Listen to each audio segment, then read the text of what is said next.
আমার কাছে সবথেকে শীতের খাবার এই দম, মানে ছোট আলুর দম বা ডালনা। আমি কিভাবে তৈরি করলাম সেটা আপনাদের মাঝে ছোট্ট একটা ভিডিও শেয়ার করছি। স্কিপ না করে পুরো ভিডিওটা দেখুন, শিখুন এবং বাড়িতে বানান। খুব অল্প তেল, অল্প মশলা দিয়ে তাড়াতাড়ি বানানো যায় সেরকমই শেয়ার করছি। আশা করি আপনাদের ভিডিওটি ভালো লাগবে। এই ছোট আলুর তরকারিটা এমনভাবে বানালাম যাতে রুটি, পরোটা, লুচি, গরম ভাত, ফ্রাইড রাইস দিয়ে খেতে পারবেন। তাহলে আমি শুরু করছি ভিডিওটি।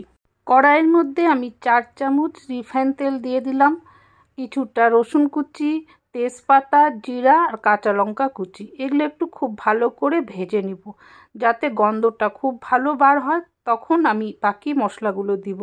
আর অল্প তেলের মধ্যে দেখুন অল্প মশলা দিয়ে এই তরকারিটা বানাবো।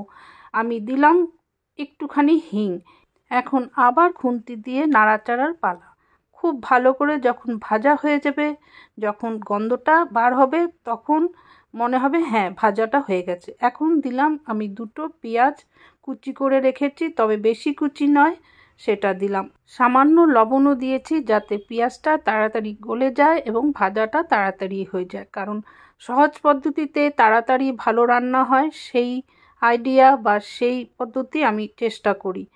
আমি ভালো করে ভেজে নিচ্ছি। এখন আমি দিয়ে দিব আগে থেকে আলু সেদ্ধ করে রেখেছিলাম, ছোট আলু, সেগুলো আমি দিয়ে দিলাম।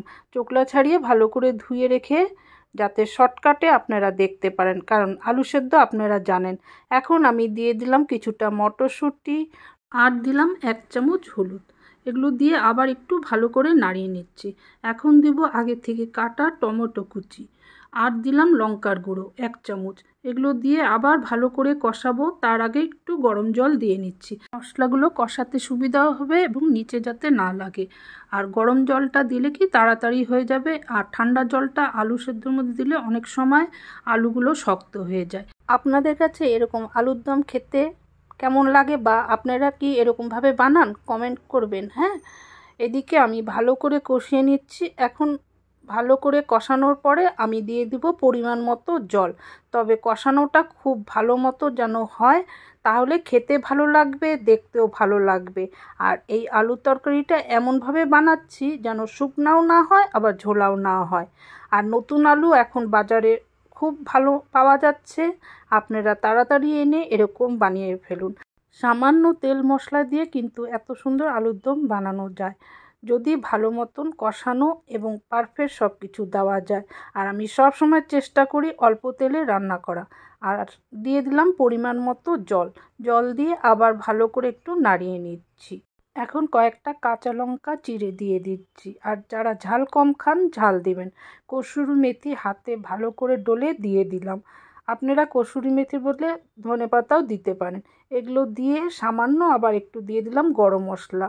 গরম মশলা দিয়ে ভালো করে নাড়িয়ে নিচ্ছি যাতে সব দিকে মশলাটা লাগে। এখন আমি ঢেকে দিব কিছুক্ষণের জন্য, মানে 5 মিনিটের জন্য।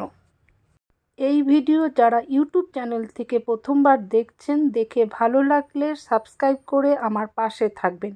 তার সাথে বেল বটন অন করে দিবেন, নোটিফিকেশন আপনাদের কাছে চলে যাবে।